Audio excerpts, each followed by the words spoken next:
All right, everybody, welcome. You're in the right place if you're here for the webinar on configuring FusionReactor for action. And I'm Charlie Earhart, and I'll be your host for the next hour or so. And I want to remind folks who don't know that I'm an independent consultant. I don't work for Integral, the company that makes FusionReactor. I work for myself, but I work with them frequently. I'm a big fan of theirs, been using the product for 10 years, and I actively help people use it every day in my consulting and also assisting them in their consulting. And you can learn more about myself at mydomaincarehart.org. But let's go ahead and get started. So we're going to just quickly have an overview before we get started of what this presentation is and isn't, and then we'll dive right in. And we're going to jump into problems and the solutions that you can get to those problems via various FusionReactor configuration options. That's the crux of this presentation, is configuring FusionReactor for action with a focus on solving particular problems. And then towards the end, I'm going to mention some configurable options that are covered in other webinars, because you can watch them and get the more in-depth coverage of those topics. Then I'll wrap up by mentioning some other configurable options that are useful for you to know about, but we won't have time to go into in depth, I suspect. And then we'll wrap that up with listing what those upcoming other webinars are and point you to some resources for finding out more stuff.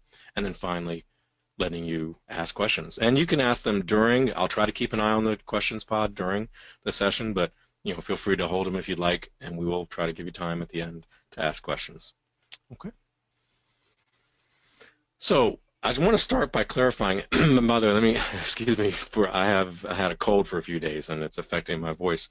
But anyway, we are assuming that you're, as an audience, already familiar with FusionReactor. So this isn't a getting started with FusionReactor talk. That was another webinar, and we'll be repeating that.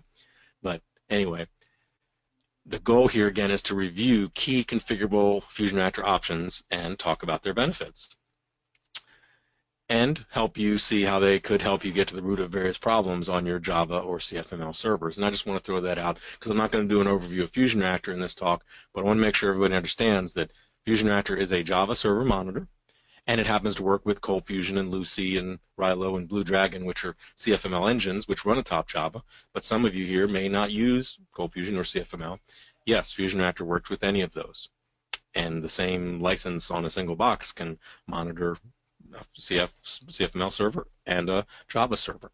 The license is per box and covers whatever you've got on that box. Now, I want to clarify, too, that some things aren't enabled by default, and that's why I want to point these out. Or maybe the issue is that the defaults just don't suit you. So I want to make sure you're aware of several key things. And I keep clarifying, it's just several key things because we're not going to have time to cover every configurable option. There's a lot, and I'll point you to many resources to learn more about these things. But I just want to focus on the ones that are key and that I find people miss most often.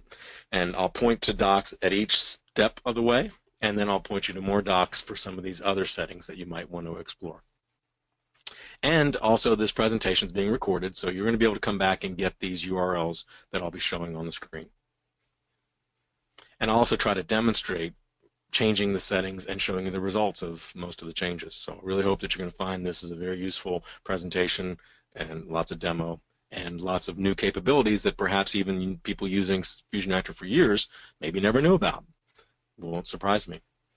All right, so I'm going to start with several high-level features that are only going to be available to you if you configure them, and that's a key point of wanting to know about this. So first of all, there are reports, daily reports and optionally weekly and monthly reports for different license editions. But anyway, the point is these reports give you a recurring email showing you overall activity of what's been going on, and all you got to do to get them is tell FusionReactor who should get them, and most people don't. They just configure, they just install FusionReactor and start using it, and they never get the reports because they never configured it. So we'll talk about that in a bit. Similarly, there's crash protection alerts, and this is a feature that I love showing to people. It allows you to know when problems are happening before your users do, and isn't that valuable? So I know you tend to use it to see what's going on now or when there's a problem, but I'll show you later that the alerts are really valuable to set up so that you get notified even without being on the computer. We're also going to talk about the Enterprise Dashboard. Now, the Enterprise Dashboard is a feature that's only available to Enterprise and above users of FusionReactor. It has nothing to do with ColdFusion Enterprise or Standard for those that use ColdFusion. This is about FusionReactor Enterprise. But anyway, it's a nice feature. One of the benefits of getting the Enterprise edition of FusionReactor is to be able to look at multiple instances of FusionReactor from a single screen. And we'll see what the benefit of that is and how to configure that a little bit later. And I also want to talk about the User Experience Monitoring feature, UEM. What this does is if you configure it, it will track the network time between your server and the client, isn't that cool, and the browser render time on the browser. And that could be, both these could be very useful because you might have people saying that things are slow, and yet you look in FusionReactor and you go, I don't see the slowness here. Now sometimes it's a reflection of a problem in the communication down to the browser. Maybe they're on a slow network, maybe they're on a mobile phone. So it may not be those things, but I just want to clarify that that's where the user experience monitoring can help you find out if that's an issue. Then I'll wrap this general section up with various request-related problems and their solutions via configuration. There's a handful of configurable settings for requests that many people don't know about, and they can be really valuable to your daily use of FusionReactor. And similarly, there are many query-related challenges and configuration solutions to those. And you, again, may be stunned when you find out the things that I talk about. So hopefully everybody here is going to learn at least something. I appreciate that some of you may be so familiar with all this that you won't learn a thing. I apologize for that. But I'm trying to help everybody get basically on the same page. Excuse me. So let's go ahead and start with the daily reports. So again, these are daily reports offered to everybody. Anybody who has FusionReactor can get the daily reports. And if you have Enterprise or Ultimate or the Trial Edition, you get the weekly and the monthly reports. Of course, with the Trial Edition, you only get 2 weeks, and you'll probably never get the monthly one because they would come up after 4 weeks of. But anyway, so the point is about these reports is they are in a single email. I'll show you one in a moment, and they track how long the instance that you're monitoring has been up, how long has it been down, how many times has it an outage, and look more, how many requests have run, how many errors have there been, how many sessions have there been, and more.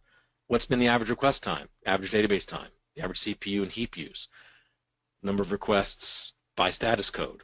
And this is all in one simple little email, just 1 or 2 screens for most people on their display. So let's take a look at one. I've got a couple of these already set up. So first we'll look at a daily report that's coming from my server. So, we're looking at an Outlook. Sorry if that looks foreign to some of you. But you see how the report appears, and here we can see that on this particular day, Sunday of this week, I had 100% uptime, no downtime, no outages, 3,000 sessions, 8,000 requests. I know that's not a lot. Some of you have 100,000 or a million requests a day. My server doesn't get a lot of traffic. I have some proxying and stuff that cuts down on some of the traffic. But anyway, the point is, you see how many requests you had, see how many requests you had per session, which is interesting because if you have a lot of requests per session, that means you've got real people using your site. If you have very few or almost, like 1 request per session, that's a strong sign that you probably got a lot of spider and bot and automated traffic. We won't talk about that in this presentation, but it's an important thing to be aware of. Anyway, you see the count of 500 errors, 400 errors, 404s particularly, the average time, the average JDBC time, average memory and CPU. Then it says how long the server's been up, and isn't that nice? Because some of you, and remember, this might be going to a manager, and the manager might love to see that, or the sysadmin, or whatever you think is appropriate, they can see how long this instance has been up. And in my case, this was as of Sunday, so it's been now 24 days of uptime. And it certainly can be that the CF, in my case, the Cold Fusion server, can stay up forever as long as you solve your problems. And the only reason I had to restart it, it says the reason was a restart because I had to apply some Windows updates. That's the way it should be. And then finally, remember, this is the daily report, so this is telling me for that day how many requests were there by status code and how long did they take on average for those status codes and what percentage of requests were those. I'm not going to go into any further depth. In fact, that's it. That's the end of the report. I will point out something I really like about the reports, the later versions. Since at least 6, maybe even 5, you should be able to go to the bottom right corner of the report and see what version of FusionReactor you're using. That's very helpful. Now, some of you may say, well, I don't need that. I can look on FusionReactor's interface. Yes, you can. Let me make sure you know about that. I'm on my metrics, web metrics, and after the graph, the first thing that shows up is when did the instance start. I know it says server, but it means this instance, and how long has it been up. Okay, so you, as a person who uses FusionReactor, yes, you can come here and see this. But the nice thing about the report is that maybe that's going to a manager or somebody who never logs into FusionReactor sorry, I was talking about also the version. So to see the version that you're on, if you go to FusionReactor About, FusionReactor in the top left corner, About, and come down the page, you see the version number that you're on. I'm on 626. Some of you may know that just today 627 came out. I hadn't gone in and applied that. I wanted you guys to see that a server can stay up for a long time. So anyway, you can see the version in the interface and you can see the version in the emails. And try to pay attention to that because I find a lot of people just let their servers go and they're several releases behind. And there's a lot of benefit to being more up to date. Anyway, that's the daily report. Let me move on now to the weekly report. It's only a little bit different. It looks pretty much the same. It's tracking things over a whole week. Fortunately, I've had 100% uptime, no outages, more sessions, more requests, blah, blah, blah. Then, because it's a weekly report, it does give you a graph looking at every day, and these are in European days, so 12/6 through 12/10, and the day on each side of that. So anyway, it's giving you a sense of the runtime, nice 60 milliseconds, great. Number of requests going through, that's great per day. And then the rest of it is this stuff in aggregate over the whole week. Now, the month report is just a little bit different, and that's worth looking at. That shows you the same sort of information over the whole month, as well as the graph. And then it gives you this additional stuff that shows you basically per day of the week what's been your traffic like. And I get a pretty evenly balanced traffic. Some of you make it different ones, and the days of the week colors are down here. And then this is a depiction of the number of requests by status code, and by far the majority are 200s, which is orange, and that's good. That's what you want to see. And then you see a breakdown by day of the week and the average response time, number of requests. It's very interesting. You can see if you've had things on certain days. And then if you've had outages, I hadn't had any in the week. If I'd had any during the day or the week, I would have seen this in that report, but this is the month report, and so my last outage was on November 20th, and before that, November 6th. So it is for the whole month of November. All right, and that's that. Don't want to go any further into the reports. Just want to point those out because a lot of people never see them. Now the key is they're not enabled by default. FusionReactor won't know who to send them to until you tell it. And the way you do that is you just need to tell it what email address or addresses should get it and what mail server should be used. And you do that again in that FusionReactor menu in the top left corner under FusionReactor Settings. FusionReactor Settings. And the very first thing that pops up is the email settings page, and there's my email set up and sending out mail through my local host. All right, so you just configure that. If you have multiple people for the to address, you can just put comma-separated list of them, and this little help reminds you that you can do multiple recipients separated by commas. I've noticed a lot of people never even notice these help features are there, so I want to point that out in passing. And then you might be able to get by with naming an address that doesn't even really exist. Like if you look at mine, I said it was coming from FusionReactor@carehart.org. You might want to say fr- your instance name if you have multiple instances. And the point is mail servers might let that through. Now some mail servers won't. Here's the good news. There's an available test email button when you're down here after configuring it and saving it. Do save it first. Then when you click test email, it'll send a little email right away to see if it gets through to those people through that email from that address. And if you get them, great. If you don't, then it might be that your server doesn't like that non-existent name, so just pick an existing name, okay?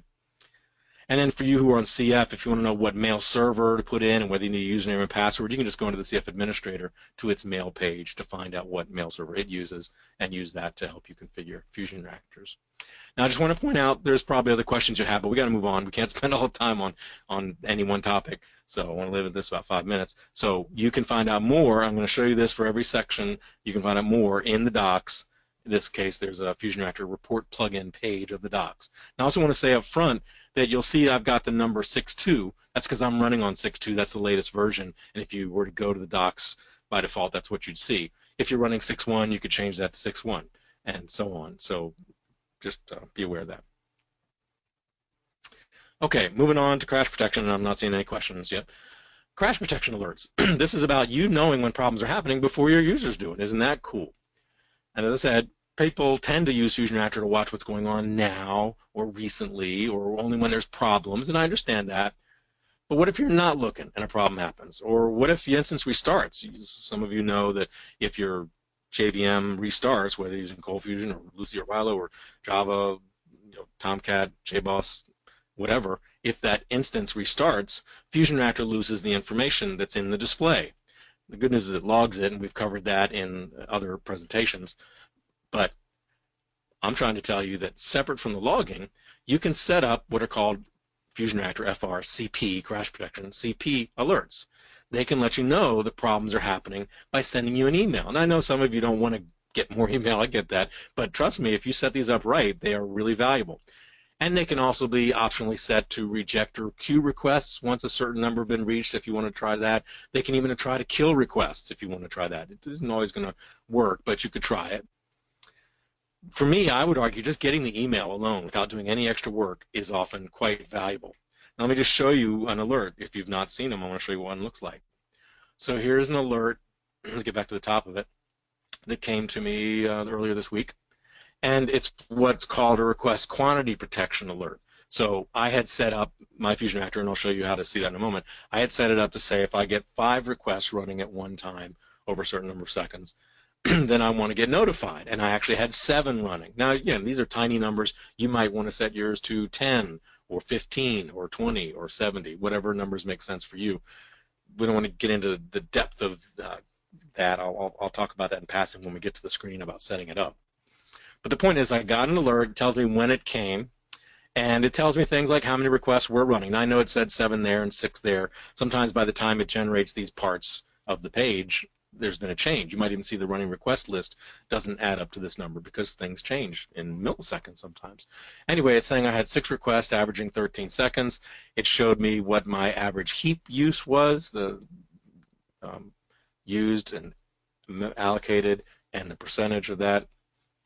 And then how many queries were running at that moment, if any were running, how long they were taking on average, and then the CPU within the instance, and then on the whole box. And it's interesting, note here, in this case, I had 100% CPU on the box, but not in my CF instance. So something outside of CF was probably making this problem happen. You want to pay attention to that. That's a useful clue. Again, I don't want to get into a lot of depth in looking at the alerts, but I just want you to see that this information is there and it's really valuable, and you might not have been on the machine at the time to see that when this problem happened. So anyway, first it lists the triggering request. More importantly, it then shows what requests were running. That's what's so valuable. Each of these is a line saying what's the URL that was running. If it had a query string, it would show the query string.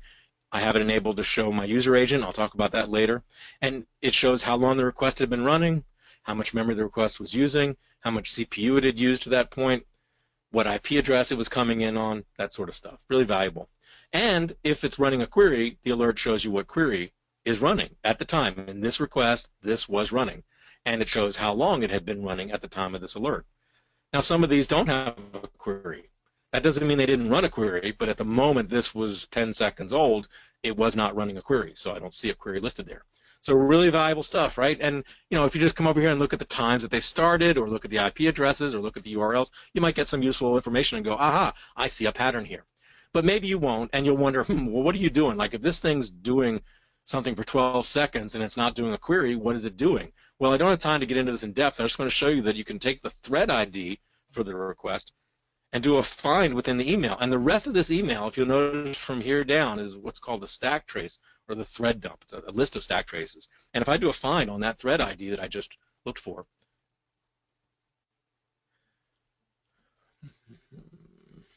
some reason my keyboard shortcut wasn't working, or it's not showing up. It's not showing up on your monitor. Sorry, give me a moment. There you go. And if I put that thread ID in there and do a find next, I'm going to jump down into my alert at the place where that request is showing its stack trace. And you could generally, with some understanding, learn to interpret what this is doing. Now, again, I don't want in this presentation to get into discussion of how to interpret these stack traces. I'm going to point you to a video where I cover that in more depth. But I want you to know you can get this valuable information, so much useful information, like I talked about.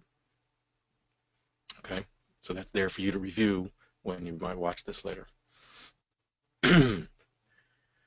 So to learn more about them, first of all, there's a couple of videos that I did last year, maybe the year before, on setting up the alerts and using them, interpreting them, using stack traces and interpreting them. And you can go to the FusionReactor website, to this URL, or you can go to the FusionReactor website. Let me just show you this, because you don't have to write down every URL. If you go to the FusionReactor website, this is the FusionReactor website, fusion-reactor.com. And if you go to the support page, you can either click on it and go to the support page, or sometimes things you want will be right here on the menu, and there's video tutorials. And this was under the subject of troubleshooting. And there you see one on reading stack traces, and one on setting up crash protection alerts, and then one on interpreting crash protection alerts. So go watch those for more detail. We just don't have time to get into every feature here.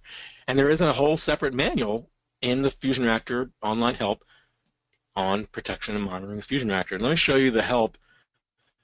You can get to the help yourself from within FusionReactor if you always wonder, is there an online help? Yes, you go to FusionReactor help, and this will open a new tab in your browser, take you to the home for the FusionReactor docs, and show you all the available docs. And I'm going to mention some of these docs today because some of the things we're talking about are covered in more depth in their whole own entire doc. Something you're going to go to the user guide for FusionReactor and find the discussion inside the FusionReactor user guide. Okay, so again, I'll leave you to go explore that more on your own. All right, moving on. Excuse me, I'm not 15. The enterprise dashboard is a way to watch multiple instances from a single screen. And isn't that cool? So again, it's available with the Enterprise and Ultimate and Trial editions. It's not in the standard edition of FusionReactor. And the ED, Enterprise Dashboard, lets you see at a high level the status of each monitored instance. And you can drill down into them to see more details, and then you can even drill further into them to go right to the specific FusionReactor interface for that selected instance. Now that all may sound like words that don't mean much to some of you, so let's go ahead and take a look. If we come into my FusionReactor setup, you'll all notice that in your FusionReactor you do, excuse me, I'll get some water. You'll notice that you do have a globe icon up here at the top. And if you just click on the globe icon, it takes you to the options, the first of which is the dashboard.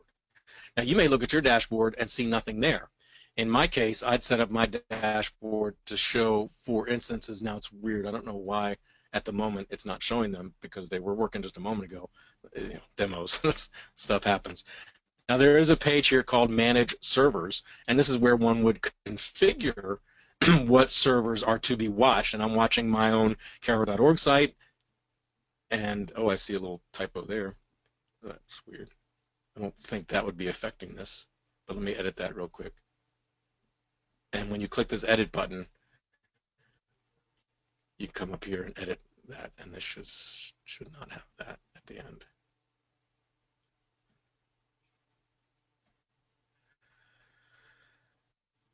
Okay, and if I've put in a valid URL to get to FusionReactor, and some of yours may look more like this with a domain name /FusionReactor. Some of you may use a URL that looks like this. It's beyond the scope of this presentation to discuss that.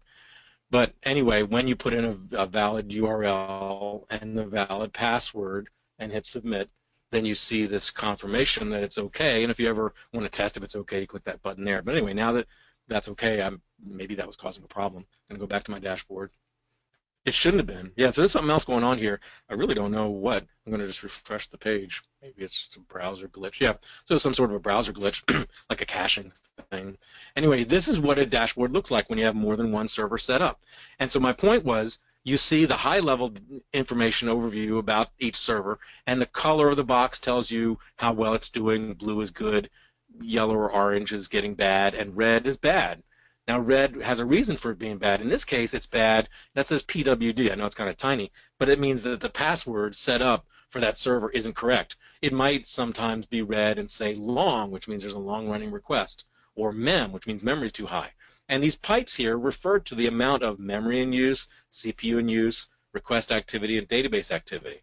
Now, I said that if you wanted to drill into them, you can just click on one, and now you see a little bit more like what's in the metrics web metrics page. You see what requests are running, if any, how many are running, that sort of thing. I'll leave you to explore these on your own, the server uptime. It's just high-level information, much like you would see in FusionReactor. And I want to say finally that if you click on any of these links that are in blue, or if you click on this arrow, you get taken, watch, I'll click it, and I get taken to FusionReactor in that particular instance. So if you had multiple servers, you'd be going to the particular FusionReactor interface for your particular server. It's passing it what it needs, excuse me, to get to that. Now, some of you may be trying to do the dashboard and having some trouble. I'm going to point you to resources for learning more about it and solving problems with it, and even at the end point you to email addresses that you can send questions to if you can't get things set up, because we want you to have things set up, but we just don't have time to cover every aspect of every feature. I just want you to know this is a configurable option. Okay, and one other configurable option about these dashboards is you can also put them into groups. So I could create a group, say for my demo servers, and put this demo server and this demo server into that group. And watch, now when I go back to the dashboard, I see my one lone server that's not in a group and my group of servers, and it shows an aggregate implication of what's going on with the instances in there, and it's saying that at least one of them is got a problem, and if you mouse over it says one of them has a problem. So if we click on it, we see again a high-level overview. This is aggregated across both instances in that cluster. Or, you know, you might think of it as a cluster. It might just be a logical pair of instances. The point is, it's whatever you want it to be. You can put any server in any number of groups also. But the point is, you can do that. And one last thing I want to show you, because a lot of people miss this. Excuse me. If you do have a server configured in your dashboard and it is showing problems and you can't seem to solve them, you can tell the dashboard to just ignore that server. See, click to stop monitoring. You put your mouse in the top right corner, and it turns gray. And it's no longer contributing to this being red. And if I look at this display of them, it's not showing any color at all because it's been disabled effectively. It's not affected FusionReactor in that instance at all. It just tells this dashboard, hey, don't bother trying to talk to it. You're not getting to it, or it's got a problem that we're not going to solve. We don't need to be notified. Be aware of it. Just ignore it for now. And certainly, whenever you're ready to come back in and turn it on, and now it's monitored again. All right, let's move on. Excuse me. Now, I want you to know you can put this dashboard in any FusionReactor instance. I said that I'm looking at my FusionReactor instance, and I had this dashboard. I said you will find, if you have an enterprise edition of FusionReactor, you'll see that globe icon, and you could put this dashboard anywhere you want. You could put it anywhere you want. It's probably best to put it in what's called the FRAM instance, if you remember what that distinction's about. We've talked about it in other webinars. And have the FRAM instance, which is not really your running instance. It's an instance that's just there to manage FusionReactor instances on the machine. And you could have that dashboard in that FRAM instance watching your, quote, real instances, the ones where you really have FusionReactor installed. Now, I know some of you may be lost at this point. Again, I can't get into further depth. Just trust me. If you know what I'm talking about with dashboards, and if you know what a FRAM instance is, that's a good place to put them. You might even want to put it on a box that otherwise has no traffic at all, so that that dashboard doesn't have any risk of going down. You could. You don't have to. You'd have to have another license right now, FusionReactor, to put it on another box, so that may hold you up for now. But you could just put it on a box that's maybe used for some certain features that you think would never get a lot of traffic, and have the dashboard running from there. Again, the point is the dashboard's watching the instances you tell it to watch. Now, besides the interface, there's some other benefits of setting up the dashboard. The dashboard will also email you if an instance that it's monitoring can't be reached. And then when it is able to be reached, it emails you again to say it's back. And you'll get that email if you configure that FusionReactor settings in the dashboards instance. So again, if you're setting up your dashboard in a FRAM instance like 8087, then when you're looking at that dashboard, go to its FusionReactor settings, and you may find that you didn't configure that. You may have configured your other FusionReactor instances, but not that one. Hope that makes sense to those who understand. And let me say, too, that this notification, or even that red saying that it's, quote, down, it doesn't necessarily mean the instance is down. It just means the enterprise dashboard is trying to reach it and can't get it. It's not getting any metrics in return, and therefore it's saying, hey, it looks to me like it's unavailable. So again, it'll turn red, and you'll get an email, and then when it's available again, you'll get an email saying it's back. Now, one other thing I want to point out, this trips people up sometimes. If you do configure the enterprise dashboard in an instance, which is watching itself, if that instance itself goes down, you're not going to get an email telling you that it became unavailable, because by going down, it took the dashboard with it, and the dashboard can't send you an email saying it's going down. But when it comes back up, you'll get an email telling you it's available. So if you ever get an email saying it's only available and you don't get one saying it's unavailable, that's a sign that you got your dashboard in an instance that itself went down and it was monitoring itself. Again, sorry if that's losing some of you, but for those who understand, I hope it's helpful. The bigger point is you can learn much more about all this stuff in the docs on the enterprise dashboard. Also, if you enable the enterprise dashboard, it enables you to use mobile apps, iOS and Android apps, to look at that dashboard and to look at what looks like almost your entire FusionReactor interface. And there's a whole separate manual on that. And then there's also an optional Air dashboard, Adobe Air, for those using that, and there's a doc on that. one more thing is that you can, when you're configuring those instances in the instance, the server manager, you could put in some scripting that says when an instance is detected to be unavailable, do something. Now remember that unavailability, all you know is that FusionReactor is saying, I can't reach it. You don't know what's wrong for sure, so you may not want to necessarily restart it because maybe it's not really down. Again, this is a subject that involves a lot more than we have time to cover. Again, there is a whole manual on using FusionReactor enterprise scripting, okay? So go check all that stuff out to learn on your own. Moving on, the user experience monitoring. I said this is a way to be able to track the network and browser render time. So it helps you know when a problem's not really on the server after all. Maybe it's in the downstream sending to the client, or on the client itself. You might have written some particularly heavy JavaScript that's doing something that you didn't realize was taking a long time, and it could affect the user's interface. Now, if you configure it, and I'll talk in a moment how to configure it, but I'm going to show you the demo website, because the demo website is set up to have this. If you look at user experience, so look on the left, user experience, this shows a graph of time of requests on the server in the past minute, and if you want to go back to an hour, day, or week. Now, excuse me, it's a little bit confusing when we first look at it. The red, if there is any, that's the database time way down here at the bottom. So it is tracking the time on the server in terms of the database time. And the blue is the request time, how long the page takes on the server. But look at this. Both of those were very small, and yet these other ones are much larger. This orange is time on the network. So this is the time spent sending the request down to the browser, and the browser saying, I got it. And I'll show you in a moment how you configure your code to do that. But the point is, you can do that. And then the green is the time spent rendering the request in the browser.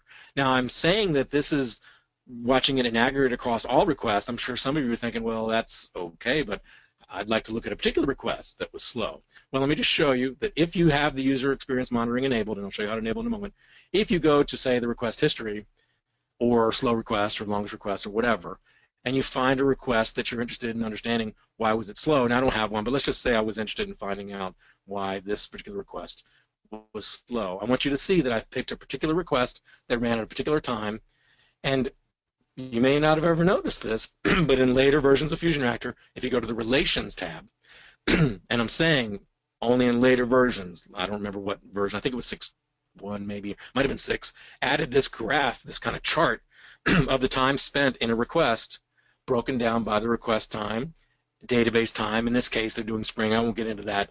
If you're using Spring, it's tracked for you as well. But here, look, UEM net time and UEM web time. So this is telling you how much time was spent graphically, and it might look different, you know, in your display. But look, more importantly, here's a summary. Remember, this is one request. This one request, the time spent doing the UEM network time was 155 milliseconds, and the web time on the browser was 169 milliseconds for whatever reason. Now again, you'd have to go exploring if those were long to you. They're not long, but if they were long to you, you'd have to go explore that on your own. But the point is, yes, you can see it in aggregate across all requests, and you can see it in a particular request by going to the relations. Okay.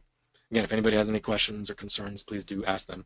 No one's asked any, so hoping everything's okay. Okay. So there's that information. Now, it does, for you to get the user experience monitoring, you do need to enable it in your code. It's not something you configure in FusionReactor.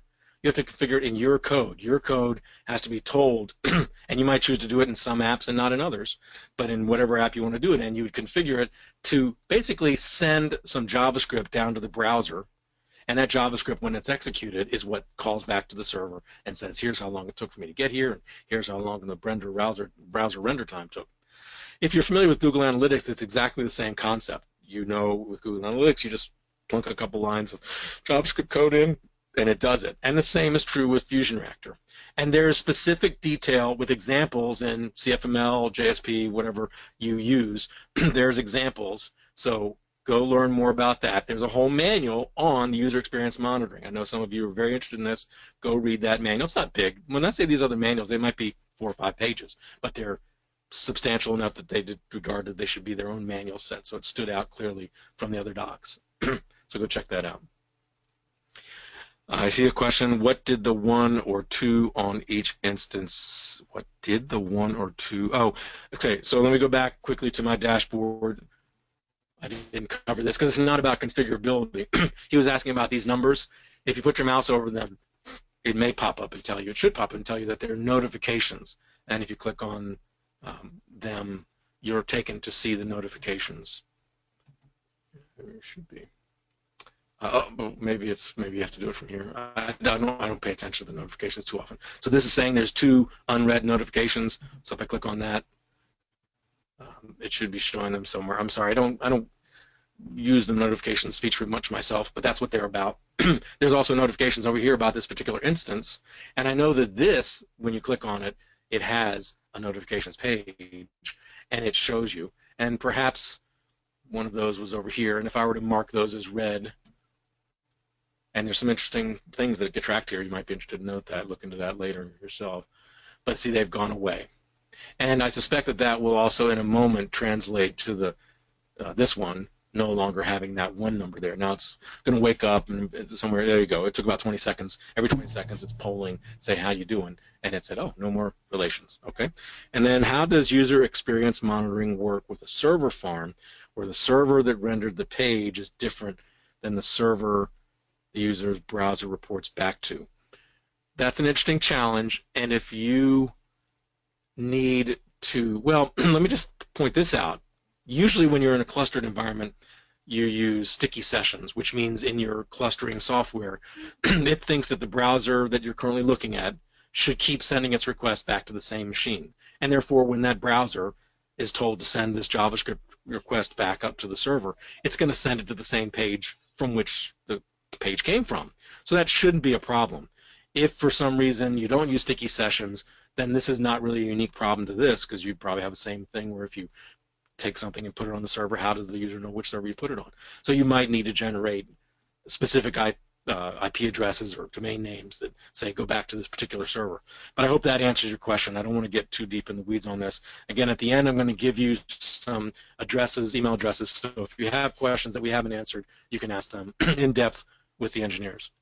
All right, now moving on, that was the first broad section of those, things like the alerts and the reports. Now, there's a handful of request-related configuration features and then a handful of query-related ones, and then we'll be done. So we got 20 minutes, we're okay.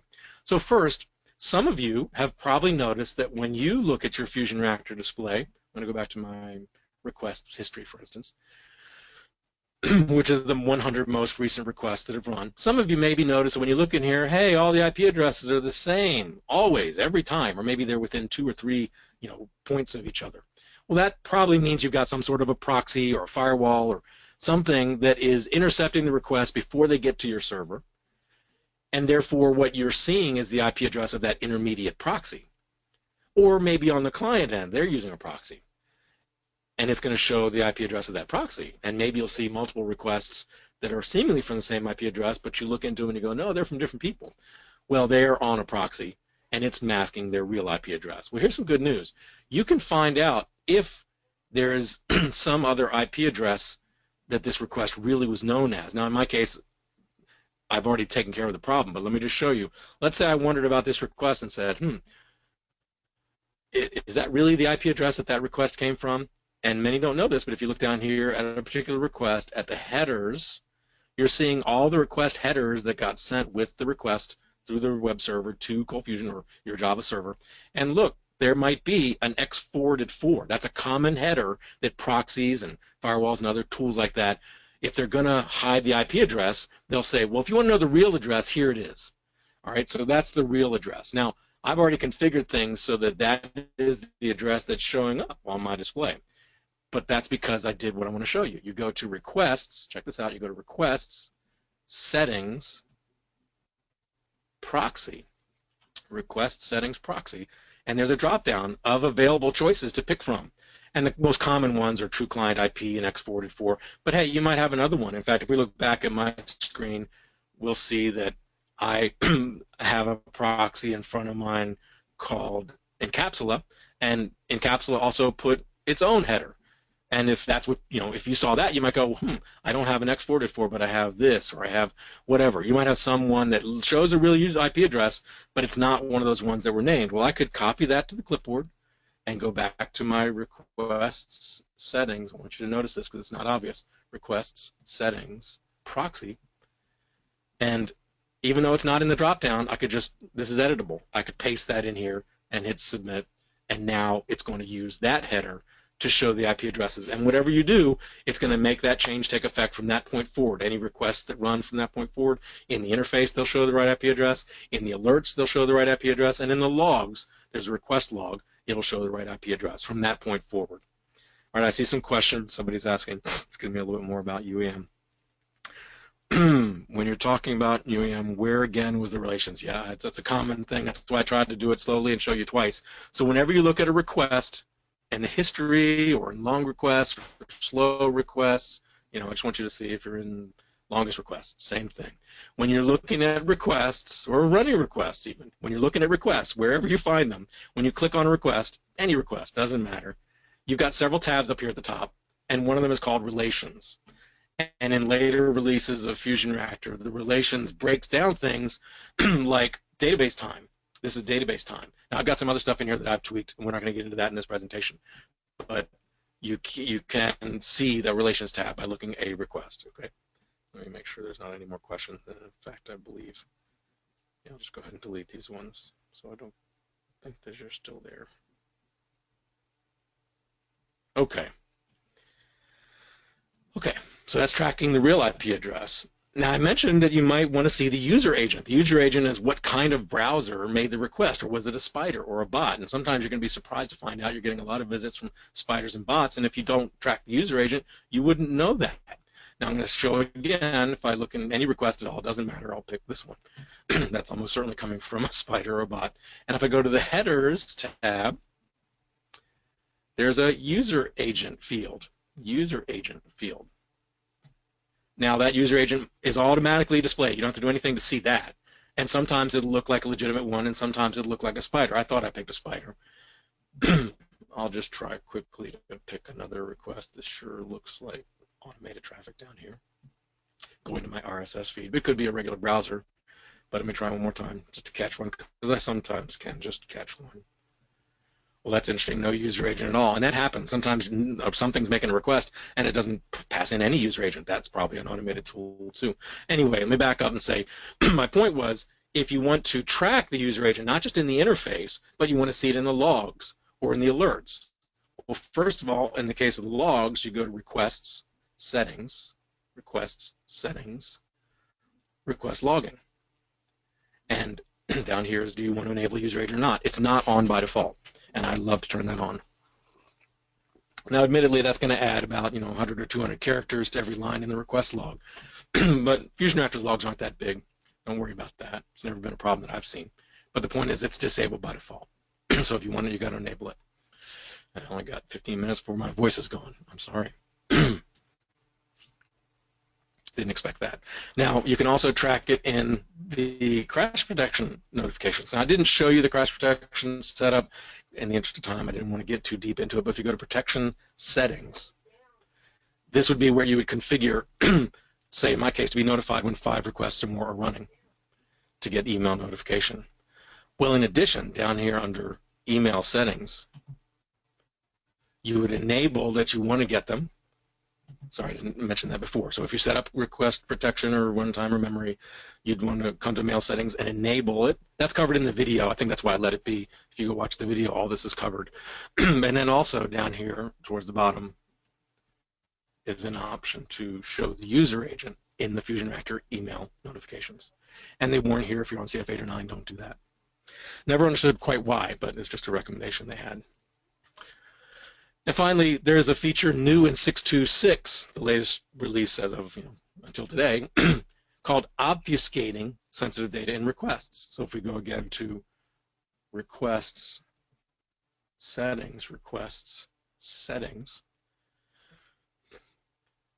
right here on the first screen, should it obfuscate or not data? And what this is about, it doesn't really explain it well here.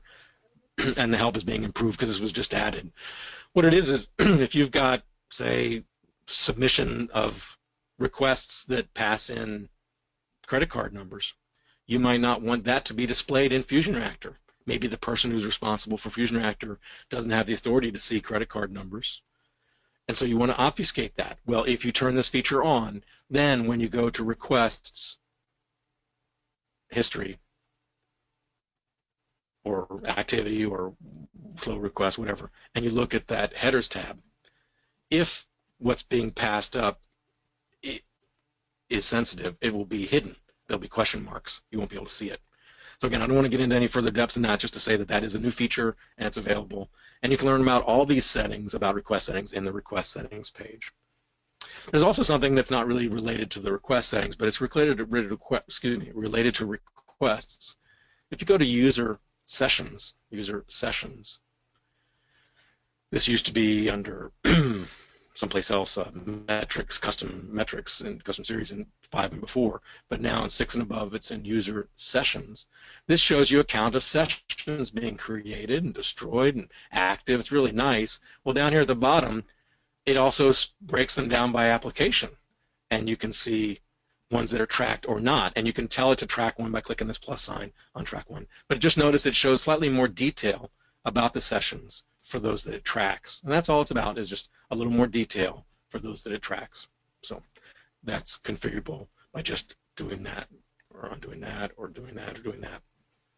Okay. And there's docs about that. All right, finally, the last major section I want to cover is query-related settings. There's a whole bunch of settings in the JDBC settings page. So if I go to here on the left, JDBC settings, JDBC settings, there's quite a lot in here. And I don't want to go through them through the screen. I want to talk about them.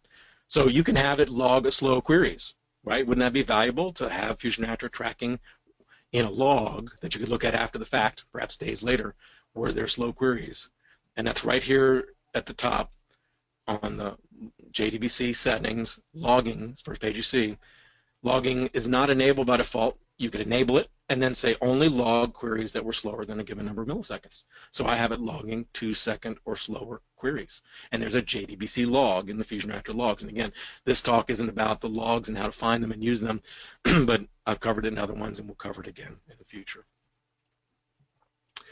You can also check this out. This is relatively new, I think as of 6.1, I can't remember exactly, but you can have FusionReactor ask the database to give it the explain plan. Different databases may call it different things, but the concept is it's the query execution plan. If the database was willing to give you that, FusionReactor can ask for it. And the way you do that, again, is in here under settings, and it's called query plan settings. So not here, but here, query plan settings.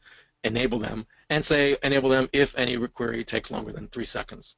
Now, since I have that enabled, if I look at my JDBC slow transactions, that should show any that were slower than 3 seconds by default. And look at that. Here's a query, and there's a query plan. If I click on that, I get to see the underlying JDBC, in my case, SQL Server query plan. Cool. Now, let me show you something else that might be helpful. One of you maybe someday will look at this slow query page and wonder, what request was that associated with? How would I find that information in the request? So when I'm looking at a particular query, this is this particular query, and I want to know what request did it run in, I come to this Relations tab, and it says, this is the URL that ran that request. And if I click on this or click on this button here, I'm taken to the FusionReactor details. Now, it must be that that page is no longer in the history. That'll happen sometimes. But anyway, it would have taken me to that page. Usually, you'll find that it's still there. But I got to move on. You might notice that the FusionReactor display of queries sometimes is truncated. I don't have any examples here that are, yeah, there's one. Well, no, that looks like, but anyway, you'll probably find someday that some SQL will be truncated. And you go, I mean, I wish I could see the whole thing. Well, again, under JDBC settings, query parameter display, it says whether to limit how long the text is. And I think it's a smaller number and I raised it. But anyway, if you're not happy with the size, come in here and change it. So again, I know some of you are saying, what was that again? Just go back and watch the recording. But I'll just tell you again, it was JDBC settings and then logging metrics, and at the bottom of that. And I'm going to give you a URL in a moment that lists all these, so don't worry if you didn't catch every single thing. You might also wish you could see more queries in a request. Like you'll maybe notice that the default is to show only 30 queries in a request, and you may wish, man, I'd like to see more than 30 queries. Well, you come into JDBC settings, transaction, or history, and here, the query limit. Its defaults to show the slowest 30 queries in a given request. I'm talking about when you're looking at a request and you're looking at the JDBC tab and the queries that are run for that request, you might want to see more than 30. That's how you would change it to see more than 30. And there's an option to obfuscate sensitive data. Again, that's up here. And it's down towards the bottom. And that's only in relatively new releases. Maybe it's transaction settings. There you go. Under JDBC settings, transaction settings, obfuscate SQL data. And I did have that on. And you may have noticed that you couldn't, therefore, see any of my variables. Question mark, question mark. Now, some of you may think that's related to something called CF query params. That's another subject. FusionReactor by default will show CF query params, or if you're coming from another environment, maybe they're called parameterized queries. FusionReactor will show the values of parameterized queries. If you didn't want it to, you could disable that. There's an option in there as well. It was on that same page. In the interest of time, I want to, come on, quickly.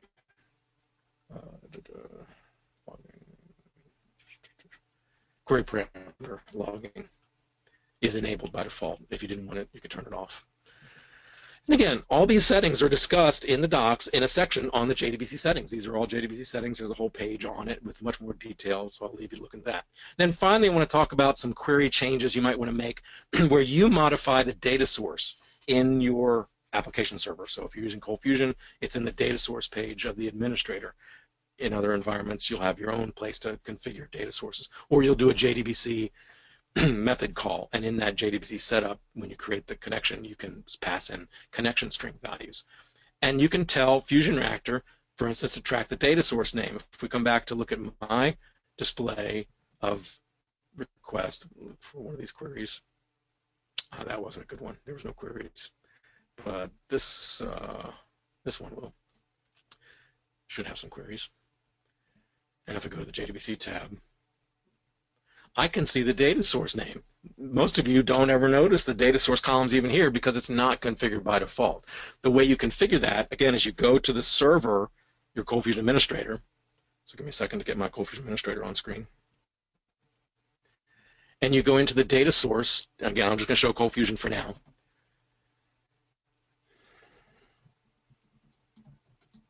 And I'll show you where the help is for learning more about this on your own later in a moment.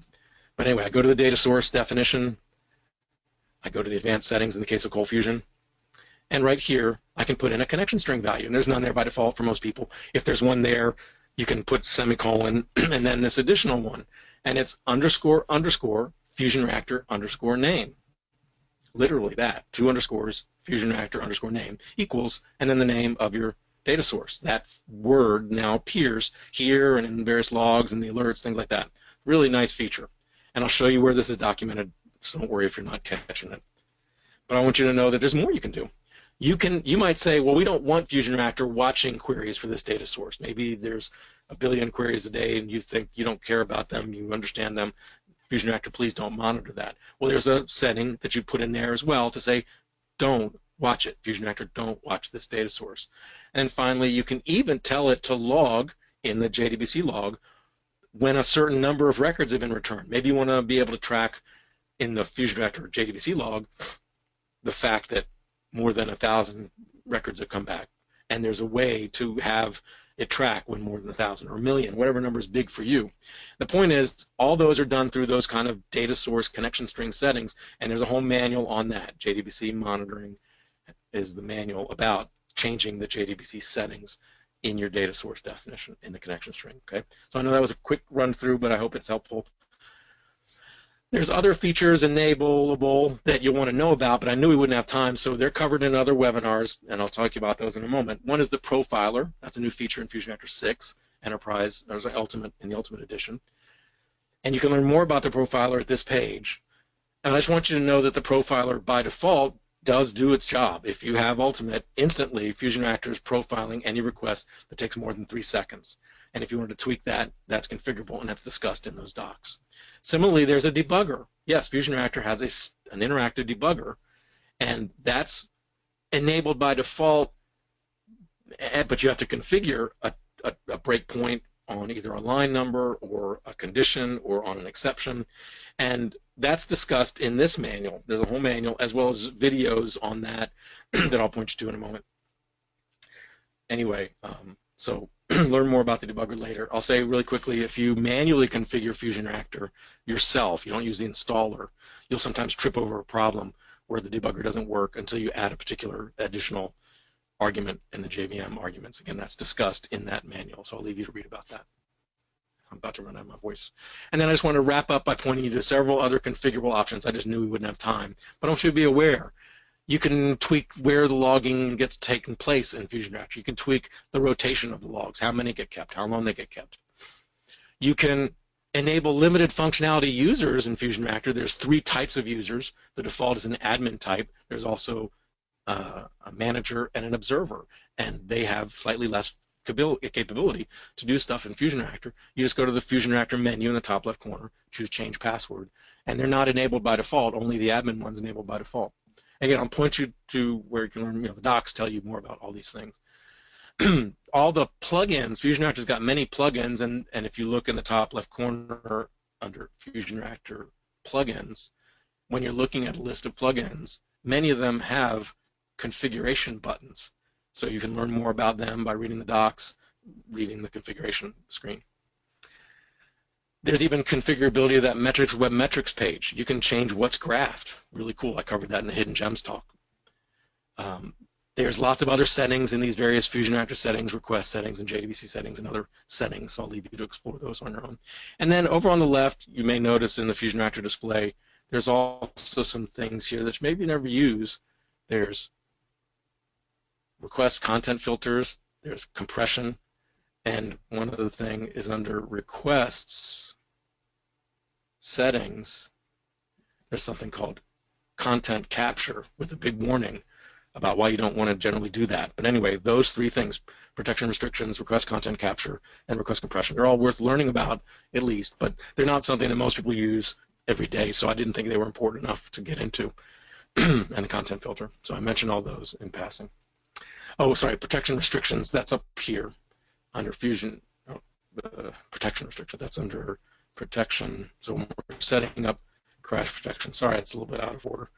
Protection restrictions, this would be a way, again, under protection restrictions, this would be a way if you wanted to say certain requests shouldn't trigger alerts.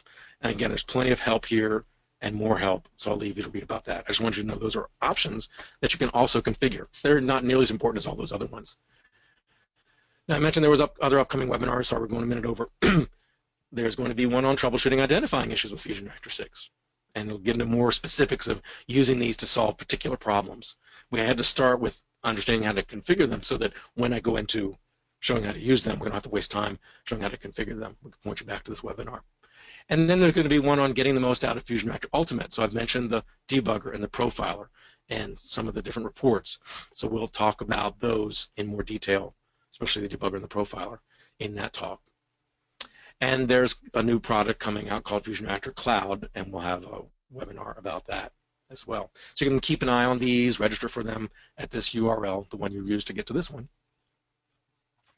And we just want you to know that there's much more resources. I've shown you some already at fusion-reactor.com. You can download it, you can get demos, you can watch videos, take notes, just forums to ask questions. But then if you don't want to ask questions publicly, I recommend you do that because it's a nice bunch of people that are there to help, including engineers and myself. But if you want to just reach out to the Integral folks directly, you can email sales-oriented questions to sales@fusion-reactor.com. And you can email support-oriented questions to support@fusion-reactor.com. Now, some questions, they may say that you're getting into an area of consulting on solving particular problems using FusionReactor, but anyway, just reach out to them and they'll try to help you and guide you if there's but generally, if you have any question about using a feature in FusionReactor or problem using it, definitely send it to support. It's not a black hole like a lot of companies. That'll create a ticket and it'll be monitored, and you should get an email either that day or the next day. And if you really don't prefer to use email, there's a phone number, and it's offered on the front page of the website. In fact, all this stuff is on the front page of the website. If we go to the top, there's even a chat feature there.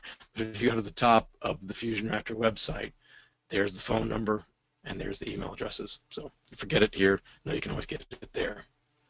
All right, and I've been keeping an eye on the questions. There were no more, so sorry we we went right about an hour, but we started a minute late because of some technical difficulties. But anybody have any other questions before we go? If you were waiting to have them at the end.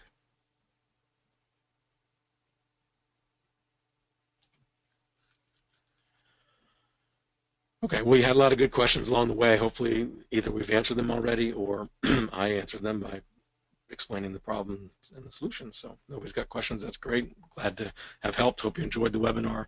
Again, you'll be sent a link to the recording. And thanks to everybody who's chiming in with thank yous. I appreciate that. And I'm going to go rest my voice. And until the next time.